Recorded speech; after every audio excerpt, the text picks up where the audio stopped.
Shalom, shalom, queridos, graça e paz, tudo bem? Estamos mais uma vez aqui para dar continuidade à nossa série 4 fatores que impedem o sobrenatural de Deus.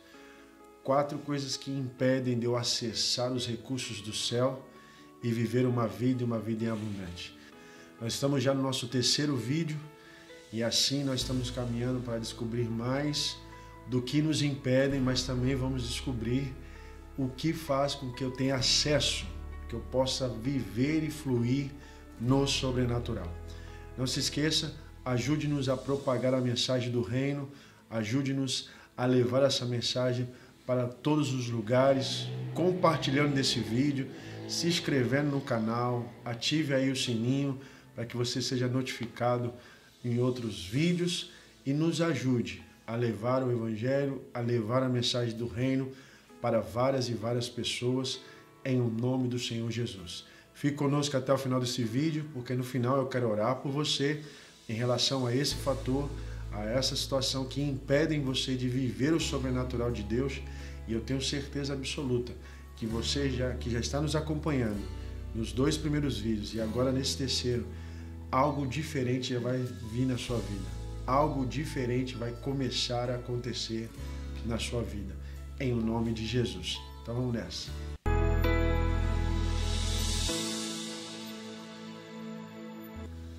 Shalom, shalom, queridos, graça e paz, tudo bem? Nós estamos dando continuidade à nossa série 4 fatores que impedem o sobrenatural de Deus. Nós já falamos sobre 2, agora vamos falar sobre o 3º. Você que está nos vendo pela primeira vez, você que entrou nesse vídeo, nesse canal, e está vendo o primeiro vídeo desse canal, nós já fizemos mais 2 vídeos anteriores a esse, mas você não precisa parar esse para ver os outros 2 primeiro. Você pode ver esse, depois você vai lá e assiste os outros 2, e assim você vai entender todo o contexto, ok? Principalmente porque esse é a chave, esse fator aqui, ele gera os demais fatores, tanto os 2 que eu já falei, como o que eu vou falar posteriormente a esse também. Então você está no momento certo, no tempo certo, não se preocupe de parar esse vídeo e tentar ver o outro, os anteriores. Pode ver esse daqui, depois você vai lá e dá uma olhada nos anteriores também, para que a sua vida seja edificada, para que você identifique justamente ações que podem estar impedindo o sobrenatural de Deus na sua vida, de você acessar os recursos do céu, e assim você começa a viver o sobrenatural de Deus. Então vamos nessa com esse fator que se chama culpa. A culpa, ele é um dos fatores que mais prende as pessoas e que mais impedem as pessoas de viverem o sobrenatural de Deus. A culpa, ela é avassaladora, ela é destruidora. Ela te traz um nível de consciência tão pesado, tão maligno, que as pessoas começam a viver de uma forma destrutiva. Elas acabam aceitando situações ruins na sua vida porque elas acreditam que merecem passar pelo que estão passando. Aceitam enfermidade, aceitam separação, aceitam rejeição, aceitam problemas emocionais, aceitam tantas coisas que faz com que essas pessoas vão de mal a pior. Tudo por causa dessa sensação de culpa, tudo porque estão se sentindo culpados. E o que gera culpa? O que gera culpa é a renúncia, é a rejeição do amor e da graça redentora de Cristo Jesus na cruz do Calvário. Quanto mais você rejeitar a ação redentora de Cristo, mais culpa você vai ter, e essa culpa, ela faz você ter algumas tomadas de decisão. E é isso que eu quero falar com você. O que a culpa faz na minha tomada de decisão? O que ela gera dentro de mim? Vamos dar uma olhada aqui no que diz a palavra no Salmos 38, verso 4. Salmos 38, verso 4 diz assim: As minhas culpas me afogam, como fardo pesado, tornaram-se insuportáveis para mim. No Salmo 51, nós vamos ver uma das coisas que a culpa pode me levar a fazer. Veja muito bem isso. Salmo 51, verso 16 e 17 diz assim: Não te deleitas em sacrifícios, nem te comprases em oferendas, pois se assim fosse, eu as ofereceria. O verdadeiro e aceitável sacrifício ao Eterno é o coração contrito, um coração quebrantado e arrependido jamais será desprezado por Deus. Então veja muito bem isso. Por que o salmista está falando isso? O que o Senhor aceita? Ele não quer saber do teu sacrifício. Ele não quer saber dos seus altos flagelos. Ele não quer saber de você fazer obras para tentar compensar algo de errado, a sua consciência pesada, culpa que você carrega dentro de você.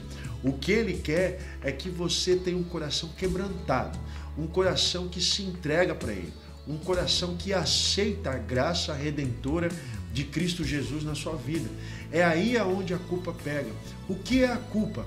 A culpa é uma sentença aonde você aceita a sugestão de que você cometeu erros, e eu tenho certeza que você comete vários erros, como eu também cometo, mas ela te tira do foco. Qual é o foco?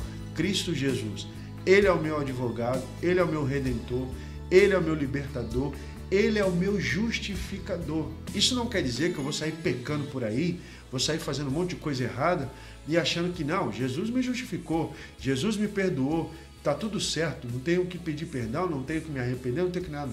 Não é isso que eu estou falando. O que eu estou dizendo é de uma pessoa que reconheceu, uma pessoa que sabe que precisa mudar a sua vida e ela não quer ficar andando em pecado deliberadamente.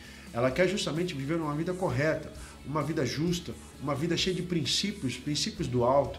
Quer viver o sobrenatural de Deus. Eu estou falando para pessoas que querem viver os recursos do céu.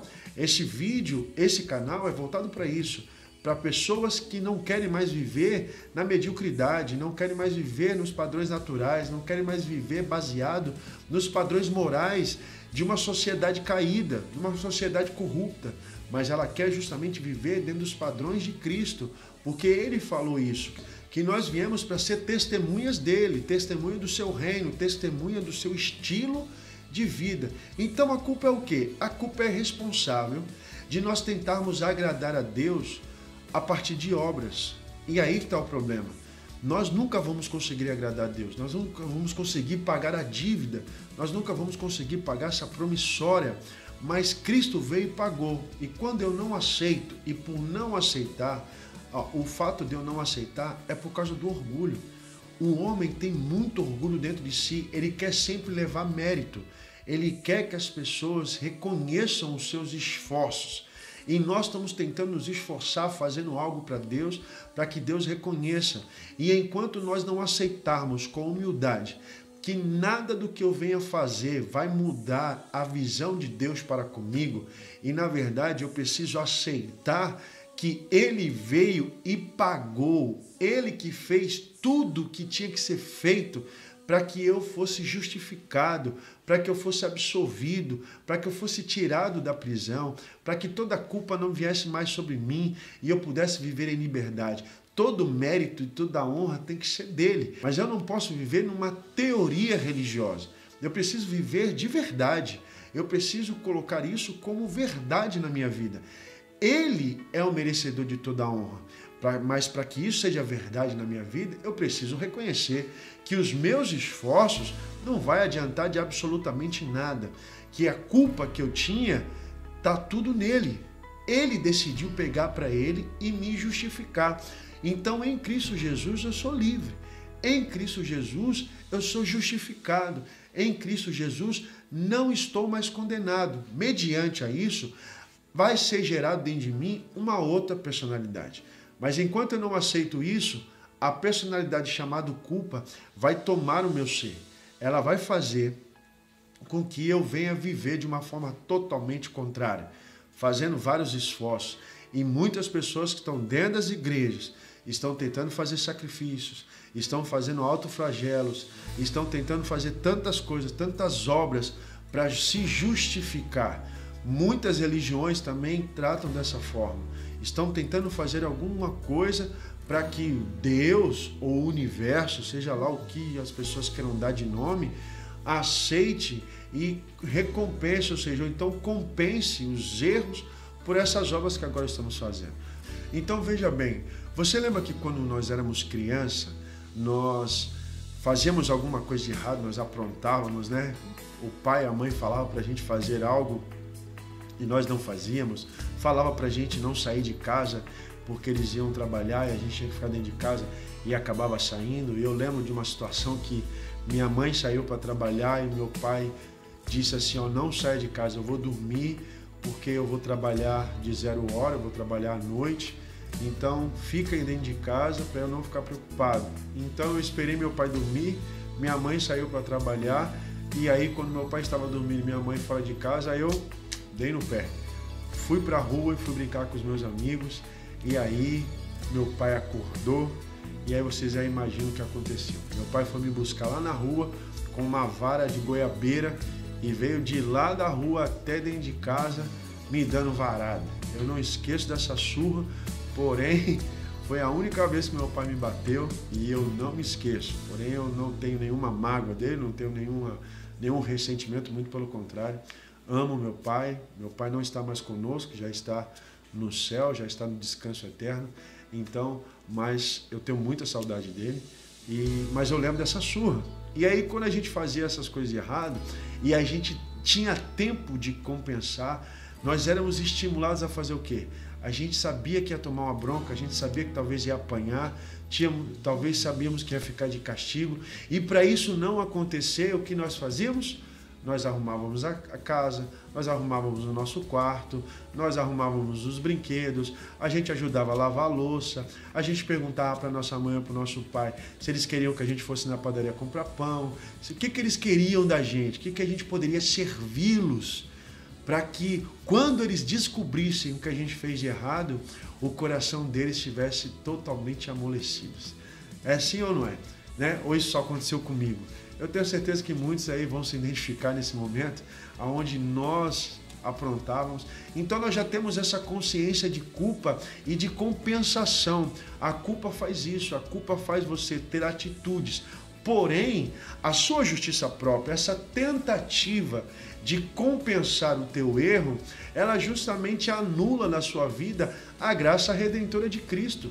E por isso que a culpa faz com que ela te impede de você viver o sobrenatural, de você acessar os recursos do céu, e porque você vai tentar fazer uma coisa que Deus não está pedindo para você fazer, você vai tentar camuflar uma situação, você vai tentar reparar um erro, porém não aprendendo com esse erro. E você não quer ser corrigido pelo Pai. E a Bíblia fala que a correção é um ato de amor. É um ato de amor de Deus para a minha vida e para a sua vida. Então eu não posso mais tentar fazer justiça própria. Então olha só o que a Bíblia falou para nós em Salmos 38, 4. A minha culpa me afoga, como fardo pesado, tornam-se insuportáveis para mim. São pessoas que ficam cansadas, pessoas que ficam estressadas, pessoas que começam a ter sentimentos contrários, elas até chutam o pau da barraca, porque não suportam mais, elas não aceitam que elas podem ser corrigidas e a correção é um ato de amor. Então muitas pessoas acabam fazendo o quê? Eu não presto mesmo, eu tenho que aprender, eu tenho que realmente passar por isso, eu faço tudo errado, eu mereço tudo isso. E muitas pessoas não aceitam o que é bom de Deus por justamente achar que não merecem, porque tem um senso de culpa. Ok? Então Deus não quer que você tenha um senso de culpa, Deus quer que você tenha um senso de liberdade. Deus não quer que você fique se sentindo culpado. Deus não quer Ele não quer jogar na sua cara, Ele não está jogando na sua cara o seu pecado. Ele não está jogando na sua cara o seu pecado. O que na verdade Ele está falando, o que na verdade Deus está demonstrando para nós é: filho, você errou e eu quero corrigir você. E é sobre isso que eu quero falar. Olha só o que é correção. Correção é um redirecionamento, é um aperfeiçoamento de uma obra. Não é punição. Punição é outra coisa que eu já vou explicar. Mas correção, na verdade, é um redirecionamento de caminho.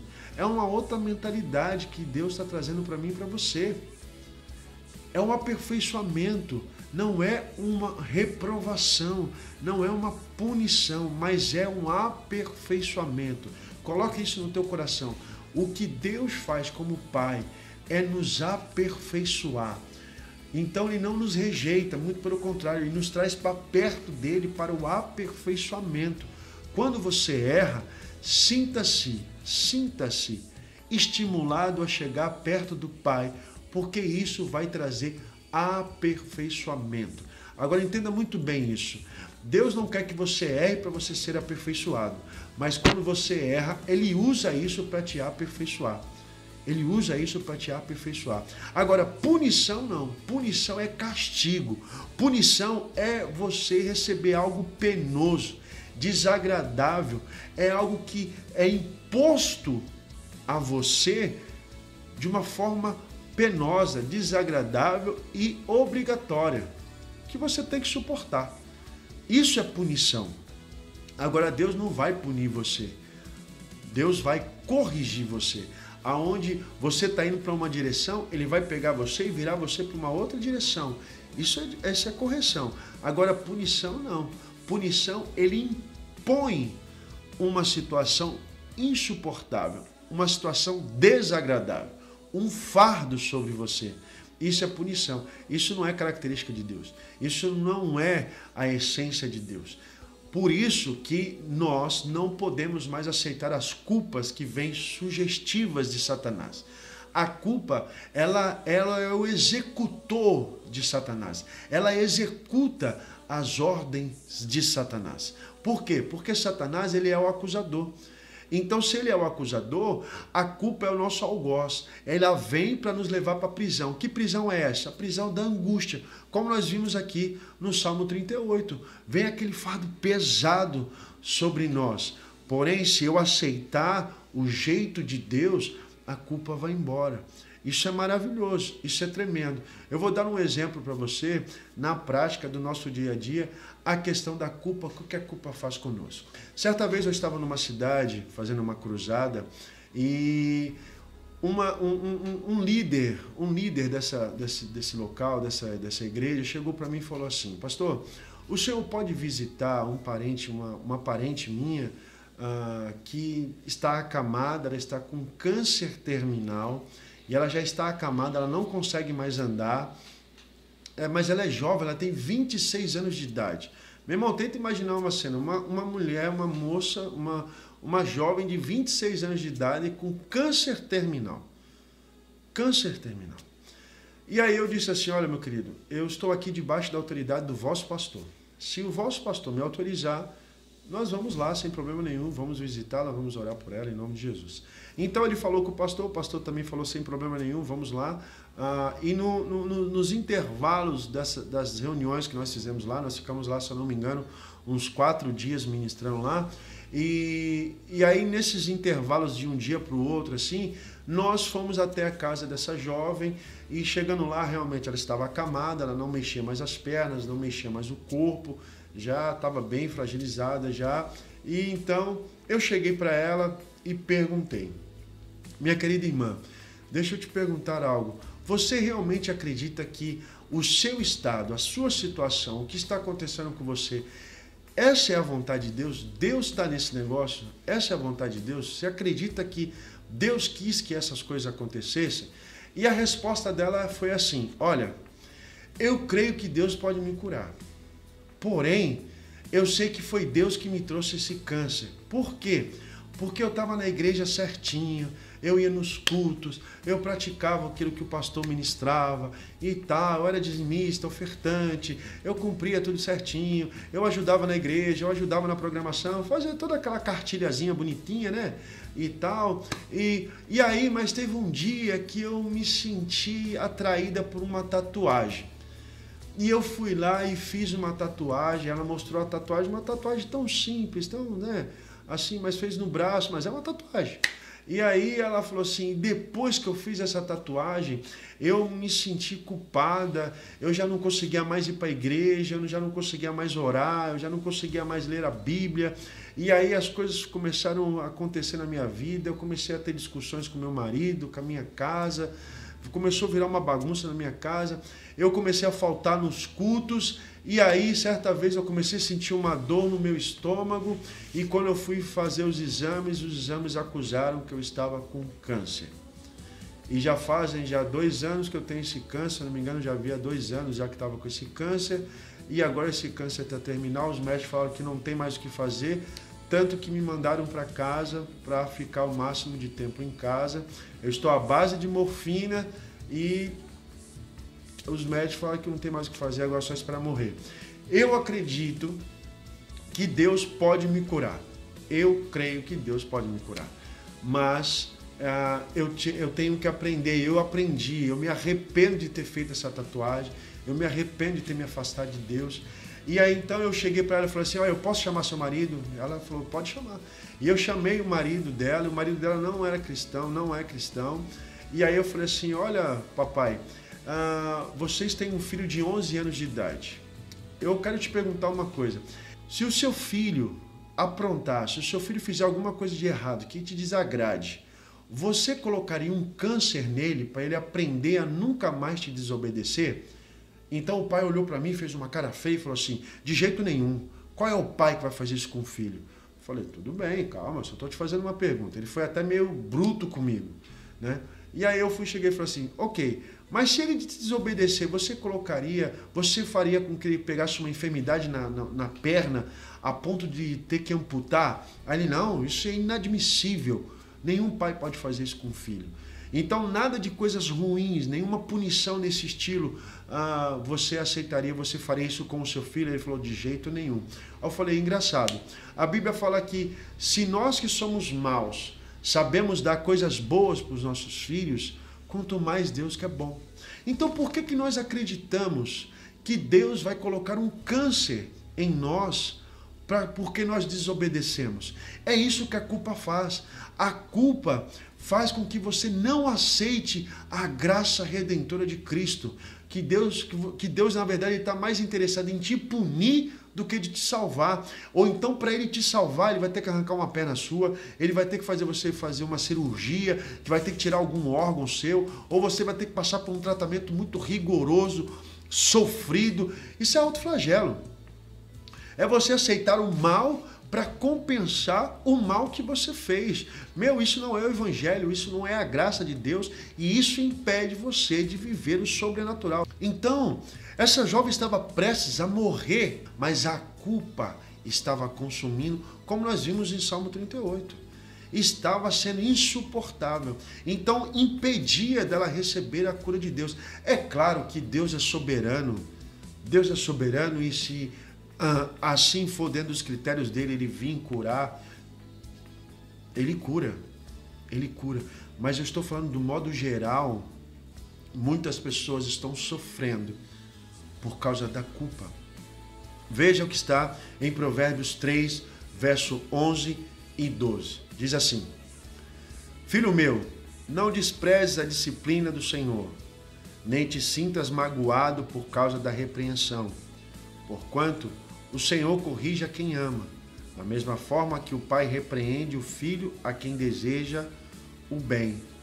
Hebreus capítulo 12 também fala assim, e estáis esquecidos da palavra de encorajamento que ele vos dirige como a filhos? Filho meu, não desprezeis a disciplina do Senhor, nem desanimeis quando por ele sois repreendido, pois o Senhor disciplina quem ama, e educa todo aquele a quem recebe como filho. Suportai as dificuldades, aceitando-as como disciplina. Deus vos trata como filhos. Ora, qual o filho que não passa pela correção de um pai? Mas, se estáis sem orientação, de qual todos se têm tornado participantes, então não sois filhos legítimos, mas bastardos. Então veja muito bem isso. Deus, ele quer te corrigir, e é um ato de amor. Ele está nos corrigindo para dizer, filho, você foi adotado, você é meu filho. Caso contrário, eu vou te tratar como um bastardo. O que é o bastardo? Eu não estou nem aí para o que você vai fazer. Você vai sofrer as consequências dos seus atos. Vai ser punido, sim, pela culpa, por Satanás, e eu não quero nem saber. Agora Deus não. Deus ele está vindo na nossa direção para dizer, aceite a minha correção. Não fique desanimado, não se sinta magoado. Nós falamos isso no vídeo anterior. Não fique magoado. Não receba ressentimento na sua vida por causa de correção. Quando alguém te corrigir, aceite o cuidado dessa pessoa. Aceite o cuidado dessa pessoa. Aceite o cuidado de Deus. Assim como o pai e uma mãe nos corrige, assim como o irmão mais velho, ou às vezes o irmão mais novo, ou um tio, uma tia, uma avó, um amigo, um primo, um colega de trabalho, um patrão, não importa.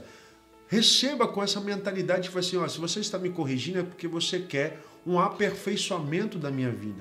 Você quer aperfeiçoar algo que não está bom. E isso é maravilhoso, isso é um sentido de cuidado, não é um sentido de você ser reprovado, mas é justamente de aperfeiçoamento, você ser aperfeiçoado. Então, ao invés de você se sentir reprovado, se sinta aperfeiçoado quando você receber uma correção. Porém, a culpa não vai deixar você enxergar dessa forma. A culpa vai enxergar que você foi rejeitado, que você não merece, que você não pode. Então, as coisas boas não chegarão perto de você. Você vai, de alguma forma, rejeitar. Sabe aquele ditado que fala assim, a alegria de pobre dura pouco? Esse é o sentido da culpa. Quando coisas boas começam a acontecer com você, automaticamente começa também a ser gerado em você um medo, um receio e um pensamento que diz assim, daqui a pouco alguma coisa ruim vai acontecer. Para estar acontecendo tudo certo, para estar dando tudo certo, já alguma desgraça vai acontecer, alguma coisa vai vir para estragar esse momento. Esse é o sentido de culpa. É você estar sentindo culpa de alguma coisa na sua vida você sabe que está de fora do correto e você acha que Deus vai te punir, você acha que Deus vai tirar algo de você. Aonde, por exemplo, pessoas que estão pleiteando uma promoção e justamente naquela semana ela não consegue ir para o culto na igreja. Ela então já não vai tão animada para aquela promoção, porque ela fala, puxa, eu não fui para o culto, eu não participei da ceia, ou então eu dei cano no pessoal do louvor, ou então meu pastor me pediu uma coisa e eu não consegui fazer. Ixi, então quer dizer que eu não vou ser promovido? Meu irmão, não é assim, Deus não trabalha com moeda de troca. Deus ele é bom em todo o tempo. Se Ele quer te abençoar, Ele vai te abençoar e acabou, porque Ele decidiu fazer isso e ponto. Não é o que você faz que define Ele decidir te abençoar, porém, é o que você decide que faz você ter acesso. Essa é a diferença. Eu, como pai, eu quero sempre abençoar os meus filhos. Porém, a atitude deles faz com que eles se aproximem da minha bênção ou que eles se afastem da minha bênção. Mas não me define se eu quero abençoá-los ou não. Eu, em todo momento, quero abençoá-los. Inclusive, quando eu estou corrigindo-os. Inclusive, quando eu estou redirecionando. Eu estou aperfeiçoando essa obra, eu estou aperfeiçoando os meus filhos, eu estou levando eles a um nível mais alto para que eles possam viver uma vida melhor. Então, esse é o terceiro fator que impede o mover de Deus na minha vida e na sua vida. A culpa. A culpa. Rejeite isso. Aceite a ação redentora de Cristo Jesus. Porque a culpa, ela anula a redenção de Cristo na sua vida, como se você aceitar a redenção de Cristo na sua vida, ela anula a culpa. Então um está se opondo ao outro. Quem você escolhe? Você escolhe a culpa e vai tentar sua justiça própria, tentar compensar os seus erros, você vai continuar se afundando, você vai continuar se afundando. Então quando eu disse para aquela jovem que ela sendo má, ela queria dar coisas boas ao seu filho, e eu disse para aquele pai também a mesma coisa, então naquele momento ela falou assim, eu aceito a redenção de Cristo. Então quer dizer que Cristo não está me condenando. Eu disse, não, Cristo não está te condenando. Você aceitou a condenação de Satanás. Ele é o acusador. Por isso você está morrendo. Mas se você aceita agora a redenção de Cristo, eu vou declarar cura sobre você no nome de Jesus e você será curado. Sabe o que aconteceu? Nós declaramos cura sobre ela e naquele momento ela se levantou e começou a andar pela casa e ela ali começou a sentir o corpo dela ser movido. Nós ficamos sabendo depois de algum tempo que ela fez os exames e o câncer desapareceu. Isso é maravilhoso, meu irmão. Isso é maravilhoso. No vídeo anterior eu contei a história de uma mulher que tinha um caroço entre os seios. Você depois pode dar uma olhada lá. e ela também se sentia culpada. E ela sentia mágoa dos seus pais e ela se sentia culpada porque os pais a abandonaram. E quando ela decidiu aceitar a ação redentora, decidiu perdoar os seus pais, o caroço também desapareceu. Então, que você não aceite mais nenhuma sugestão do inferno, nenhuma acusação do inferno, mas aceite a correção de Cristo Jesus.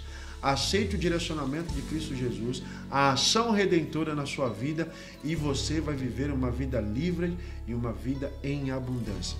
Se o Filho do Homem vos libertou, verdadeiramente sois livres. Se apegue na palavra, ouça o que ele diz, obedeça como corpo de Cristo, e nenhum mal chegará a você, e não haverá condenação para aqueles que estão em Cristo Jesus. Eu quero orar por você nesse momento, em nome de Jesus, que você esteja aberto e disponível para o que Deus quer fazer com você.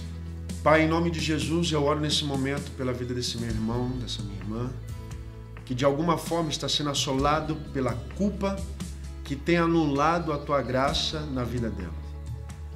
Talvez essa pessoa está enferma, com câncer, está com problema de úlcera, está com problema de enxaqueca, problema de circulação nos ossos, problema sanguíneo, e que por mais que os médicos tenham dado tratamento, não tem sido eficaz. Mas, Senhor, em nome do Senhor Jesus, que essa pessoa aceite agora a sua redenção, a sua graça, que é um favor que nós não merecemos, que foi consolidada na cruz do Calvário, quando o Senhor declarou: está consumado. E que esse poder se manifeste, toque nessa pessoa agora, em nome de Jesus. Que todo sentimento contrário, o medo, o ódio, que também vem pela culpa, porque a culpa gera o medo e a culpa gera o ódio, Pai, em nome de Jesus, que perca força pela autoridade do teu nome, em nome de Cristo, que o teu amor inunde o coração dessa pessoa, inunde o coração dessa família, em nome de Jesus. E eu declaro cura sobre o teu corpo, eu declaro cura sobre sua vida, sobre seu casamento, sobre sua vida financeira, em nome de Jesus. Você em Cristo Jesus merece o que é melhor dessa terra. É isso que ele disse em sua palavra. Então que Deus abençoe sua vida, que você seja cheio do Espírito Santo e possa viver os melhores anos da sua vida em nome de Jesus. Não se esqueça, compartilhe desse vídeo, nos ajude a propagar a mensagem do reino, a levar essa palavra que liberta pessoas para viverem os seus sonhos, os seus projetos em Cristo Jesus. Não estamos pregando religião, estamos ministrando uma pessoa chamada Jesus Cristo. Ele merece toda a honra, toda a glória e todo o louvor. Que Deus abençoe sua vida. Se inscreva no canal, ative aí o sininho para que você seja notificado dos novos vídeos e nos ajude a propagar esse reino, compartilhando desse vídeo em nome do Senhor Jesus Cristo. Fique na paz, Deus abençoe. Te vejo no próximo vídeo, que será o último fator desses 4 que impede o mover sobrenatural nas nossas vidas. Beijo no seu coração, fique na paz e até a próxima.